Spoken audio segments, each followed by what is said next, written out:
Hello and welcome to another edition of Serious Conversation here on Hard Copy, the program where we bring you the people behind the news. Coming to you from our studios in Abuja, I am Terry Ikumi. Well, now that the political parties' primaries are over, what's next for the political parties and the candidates that have emerged?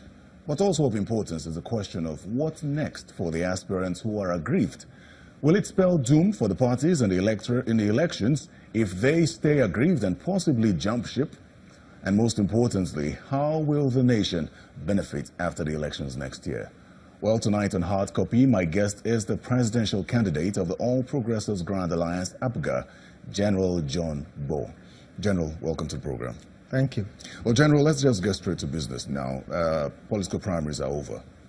Would you say confidently that the primaries held by a party at all levels were free, fair, and transparent?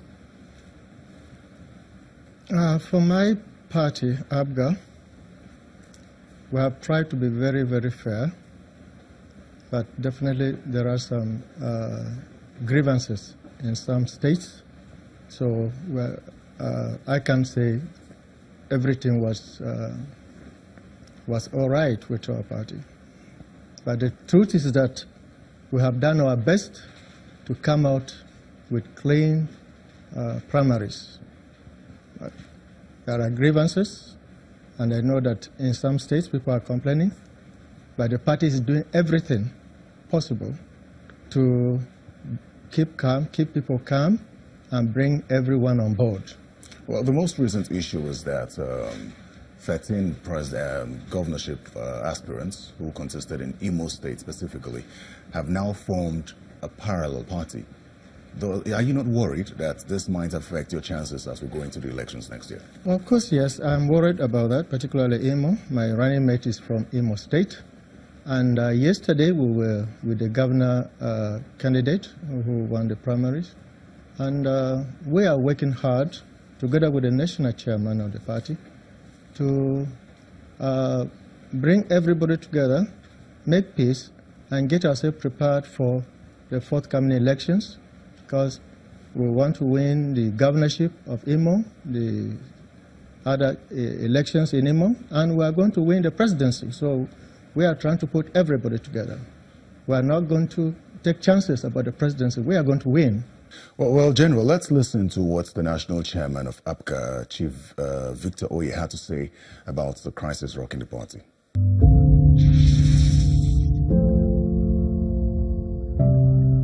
In every primary, you have fallout.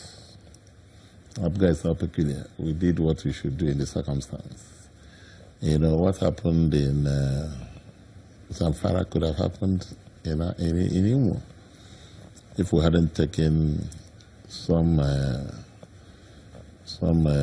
diligent steps to put the party on track. You know, the whole design of detractors was to cause disaffection in the party and also cause us not to have a governorship aspirant, a candidate for the election. And imagine what could have happened if we didn't have a candidate for the election, for governorship. It means you've taken off the head of the party. Other parts of the party will naturally die off. So what we did in the interim, people may not like it, but in the long run, they'll see the wisdom of what we've done. We didn't impose anybody. What we did was to secure the seat. Secure. I hope you're getting me. Secure it. It was political mastery. What we did was dexterity at play. But some of them their senses of reasoning were beclouded by self-egocentrism, you know. When you're in that mood, all reasoning doesn't count any longer. But in your center moment, you begin to do some introspection. And you see that we did the best we could do. APGA doesn't impose anybody on anybody. We don't do that. It's an internal party affair. That's why, you see, what you have opportunities, they always capitalize on things and blow it out of proportion.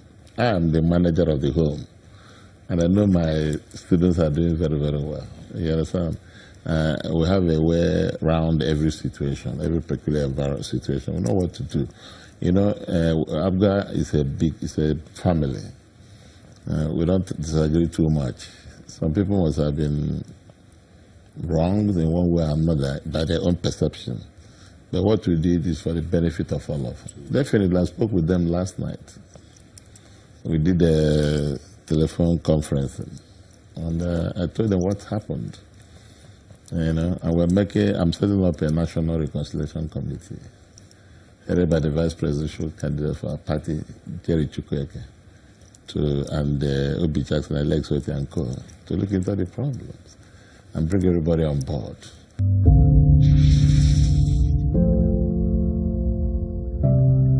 That was the chairman of APGA, Chief Victor Oye, on the crisis rocking the party, assuring that the party will stay united. Now, General, you mentioned that your party was working on winning the governorship election in Imo State and the presidential election. Now, going by that, is it right to say that your party, APGA, only has a southeastern appeal? And I say that because if you look at the results from your party from the last election, you have one senator in the national, in the Senate. You have about 4 or 6 House of Reps members, all from the East, and one governor from the East.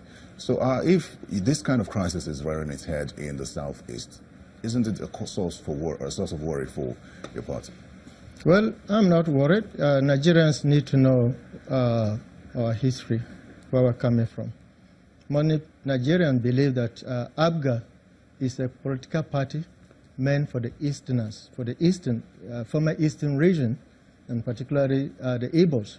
But it's not so.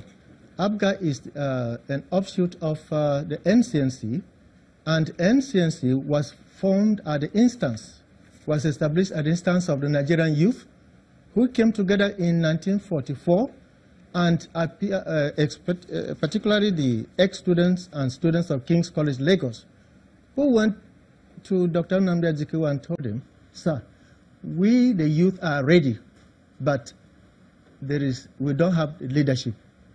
We want to unite the whole country and have one council that can speak for the whole nation."